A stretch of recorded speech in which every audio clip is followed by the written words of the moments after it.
Unbroken, a Sentinels and Guardians novel by Engle. Chapter 2. We all have things we take pride in.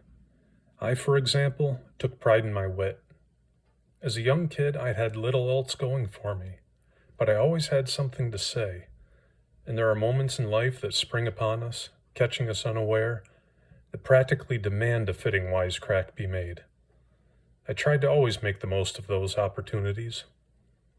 What Harrison and I witnessed from the elevator was a clear provision of one of those situations.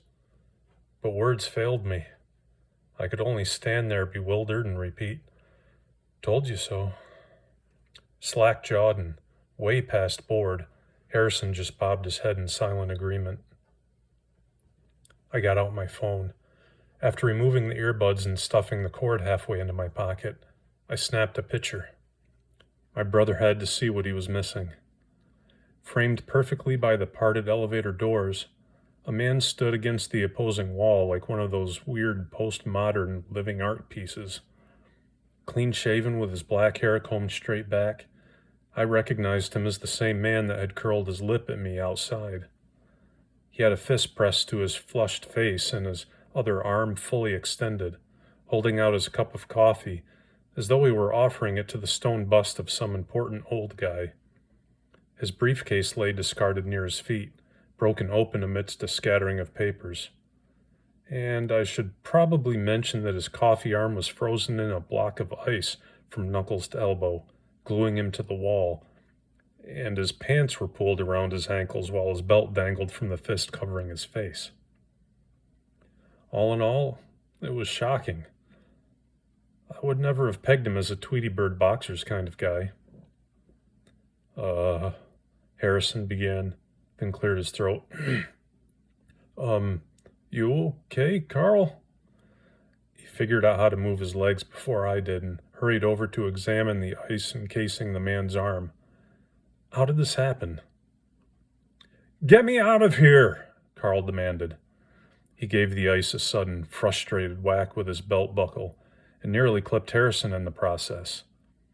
If I were to guess, I'd say he'd tried to break free using his briefcase before resorting to this new tactic, which had cost him his pants and no small amount of dignity. Unfazed by the close call with Carl's belt buckle, Harrison gave the man's shoulder a reassuring squeeze. Easy now. There should be a janitor's closet somewhere nearby.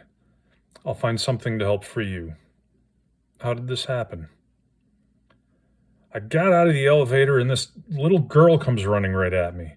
I tried to get out of the way before my coffee went everywhere, and the next thing I know, I'm stuck to the wall, freezing my freaking arm off. You're saying a little girl froze your arm in a block of ice? Harrison asked.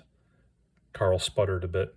I don't know. She just screamed, and I wasn't looking right at her when it happened, okay?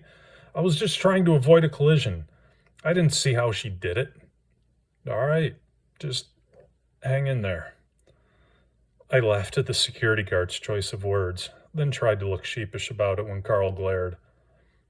I'll be right back, Harrison said. To me, he added, stay here, before heading down the hallway. Please hurry, this is really cold, Carl craned his neck to shout after him. Then, while glaring at me, he added just as loudly, did I miss a memo or something? Are we running a freaking daycare now? A daycare for freaks, there's a thought. I was not a large 15-year-old by any stretch of the imagination, and I had a boyish face. Sadly, Carl's remark was understandable. I moseyed on over to examine Carl's predicament for myself. I'm more of a Sylvester fan, personally, I confided to him while I looked over the ice block. Its shape was rough and oddly directional, as if water had been sprayed from a hose about waist high and instantly frozen where it struck Carl's arm in the wall. The ice was fairly thick. Luckily, the coffee cup was in one of those insulated disposables. The ice tapered off as it wrapped around Carl's wrist and hand. I popped the cap off the cup and commented, good news. Your coffee's still fresh, as steam rolled up from the black liquid. Hey, Hey, what are you doing? Careful, that's hot, Carl exclaimed.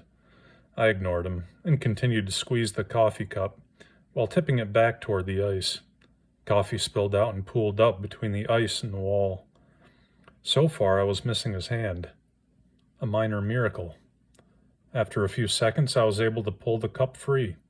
Using the heel of one hand, I knocked the remaining ice off his exposed flesh.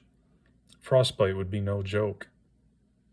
The coffee smelled good, which reminded me of how hungry I was. Is it just me, or is it really dry in here? I wondered aloud. I took a sip, but was disappointed to find the coffee was straight black, meaning no sugar, no cream, and, most importantly, no calories. It also burned my tongue.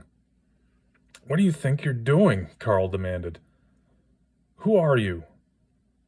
I'm Joe, I said, offering him a friendly smile.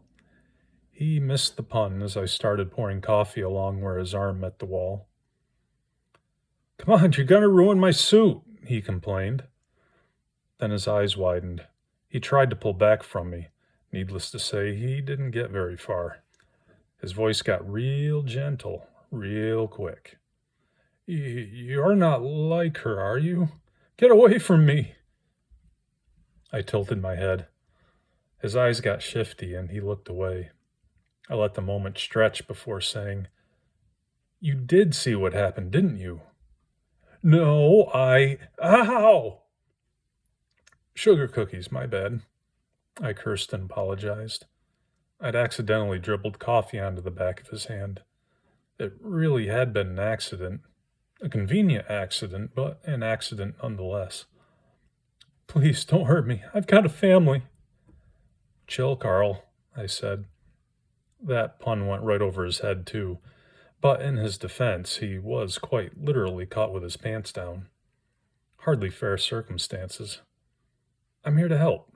I gave him a friendly smile. Which way did the girl go? He jerked his head over his shoulder and said, That way, indicating the same direction Harrison had gone. The coffee did a surprisingly decent job of melting the ice at first, but after a few seconds it became lukewarm. I had to splash it away and pour more. It was making a dent, a rather small dent. Bummer. Carl hissed when I accidentally dribbled more of his breakfast beverage on his hand again.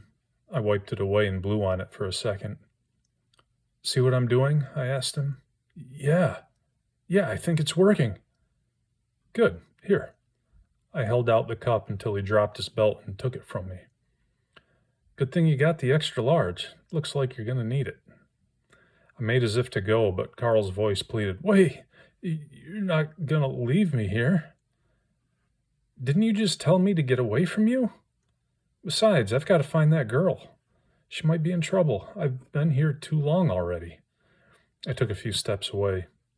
I'm in trouble. Come on, Joey. Joseph. Joe is fine. I was just kidding about the daycare thing. It's cool. Another pun. I just couldn't help myself sometimes. It was kind of funny, but I really do need to find that girl. I'll be back for you as soon as I can, if Harrison doesn't get back first. Promise. At least my pants, please, before you go. Oh. It was my turn to curl my lip. You don't see this side of superhero duties in the comics. Okay, I agreed painfully. Arms outstretched as far as they would go, I pulled his pants up. It was probably the most expensive piece of clothing I had ever touched. Dude, I moaned. This sucks. Tell me about it, Carl said. We both had our heads turned away, as though looking out the corner of our eyes made this somehow less awkward. You're my hero. Thanks, man. I'd better be, I grunted, or possibly gagged. One day, I'm sure we'll look back on this and laugh. Then, as an afterthought while moving away, I said, Oh, great idea. You should give me your email or phone number. I'll send you the pictures when I add them to my blog. You took pictures, you little snot! Bye, Carl, I said brightly as I ran away. Stay tuned for Chapter 3.